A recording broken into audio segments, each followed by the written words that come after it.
उनके समर्थकों के साथ आज राष्ट्रीय जनता दल में जो आगमन हो रहा है, इसके लिए मैं पार्टी की ओर से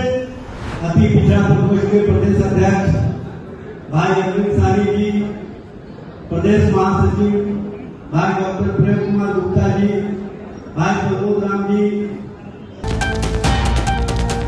नमस्कार, मैं सुरभि मासी और आपने देखना शुरू कर दिया है एकदम कड़क। बिहार में आज आरजेडी कार्यालय में हुआ आरजेडी मिलन समारोह। इस मौके पर लालू यादव की विचारधाराओं एवं तेजस्वी यादव के कार्यों से प्रभावित होकर श्रीमती बबीता देवी एवं राधाकार गुप्ता ने ज्वाइन किया आरजेडी पार्टी। इस मौके पर आरजेडी प्रवक्ता एजाज अहमद ने प्रेस मीडिया से वार्ता करते हुए कहा कि बिहार में प्रधानमंत्री नरेंद्र मोदी आए हैं 2 दिवसीय दौरे पर। इस मौके पर वो कोशिश कर रहे हैं बिहार की जनता को लुभाने की। साथ ही साथ उन्होंने यह भी कहा कि ऑपरेशन सिंदूर के नाम पर एवं शहीदों की शहादत को हथियार बनाकर बिहार की जनता को लुभाने की कोशिश कर रहे हैं एवं अपनी रणनीति खेल रहे हैं, क्योंकि इस बार है बिहार में विधानसभा चुनाव। इसके आगे उन्होंने और क्या क्या कहा है, आइए जानते।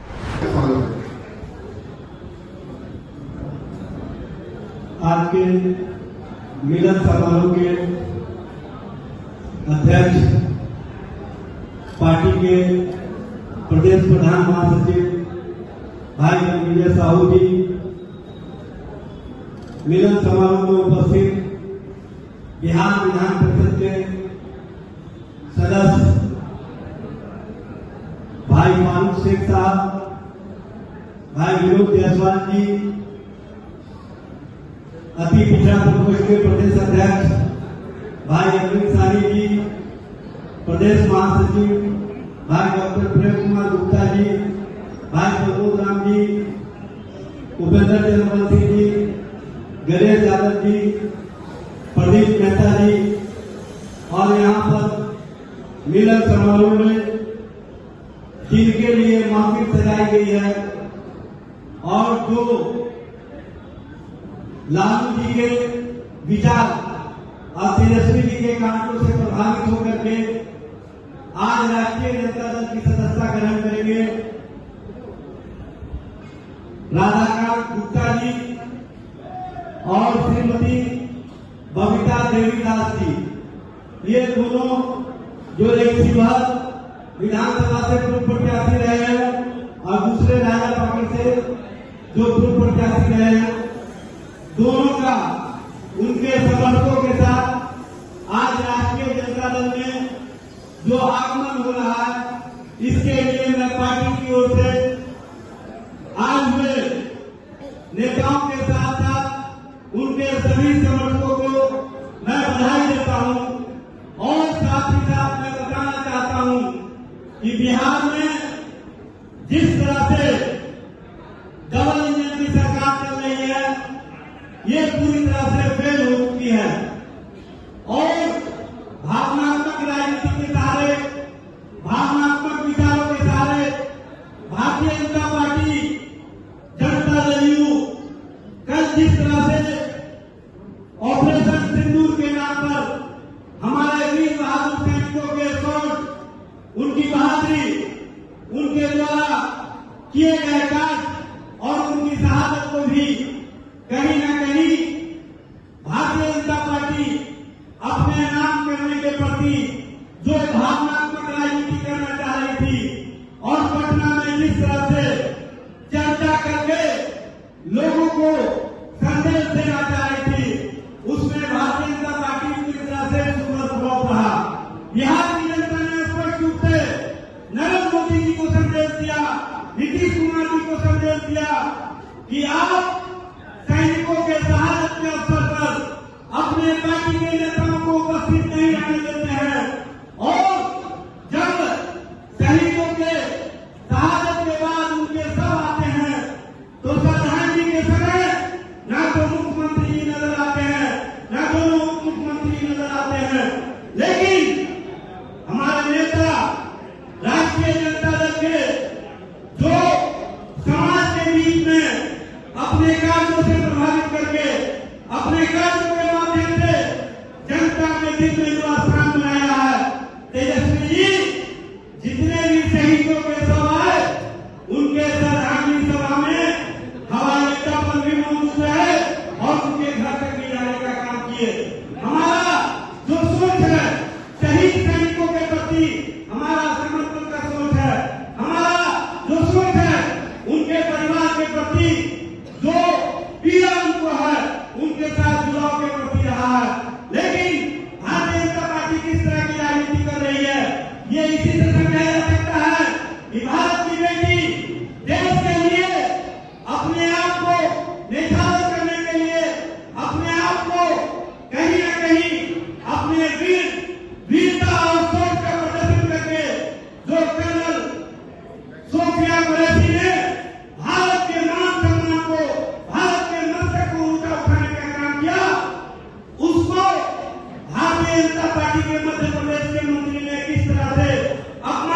कि आप अति पिछड़ों के साथ, दलितों के साथ, आदिवासियों के साथ, पिछड़ों के साथ जो आरक्षण की चोरी की है, जो आरक्षण को सरकार कर रही है, उसको हम लोग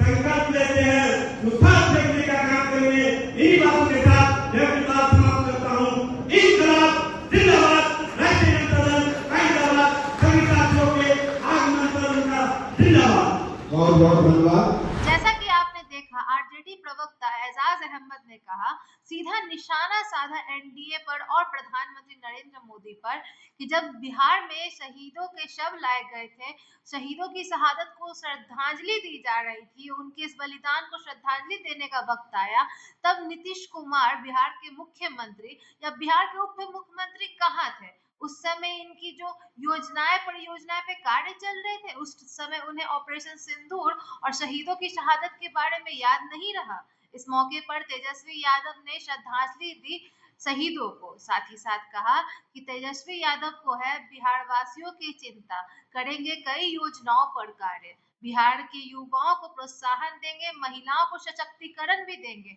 साथ ही साथ बिहार के युवाओं एवं छात्रों को देंगे अवसर विकास का, देंगे डोमिसाइल का फायदा, साथ ही साथ व्यवसाय एवं रोजगार के भी रास्ते खुलेंगे। वहीं पर एजाज अहमद ने निशाना साधते हुए प्रधानमंत्री नरेंद्र मोदी और नीतीश कुमार पर कहा कि ये डबल इंजन की सरकार नहीं चलेगी, यह बस बिहार की जनता को लुभाने की कोशिश कर रही है। ऑपरेशन सिंदूर के नाम पर भारत की जनता एवं बिहार वासियों को भी अपना निशाना बना रही है और रणनीति खेलने की कोशिश कर रही है ताकि विधानसभा चुनाव में अपनी जीत को तय कर सके। पहले से विकासशील योजनाओं पर कोई कार्य नहीं हो रहा था, अचानक से विधानसभा चुनाव से पहले प्रधानमंत्री नरेंद्र मोदी बिहार 2 दिवसीय दौरे पर आते हैं और योजनाओं एवं शिलान्यासों का उद्घाटन एवं लोकार्पण करते हैं। इस पर आपकी क्या राय है, कमेंट बॉक्स में हमें साझा करें और अपनी राय कमेंट बॉक्स में हमें बताओ। ऐसे ही अपडेट्स के लिए बने रहे एकदम कड़क के साथ, सब्सक्राइब करें और बेल आइकन दबाना ना भूलें ताकि आपसे कोई भी अपडेट मिस ना हो जाए।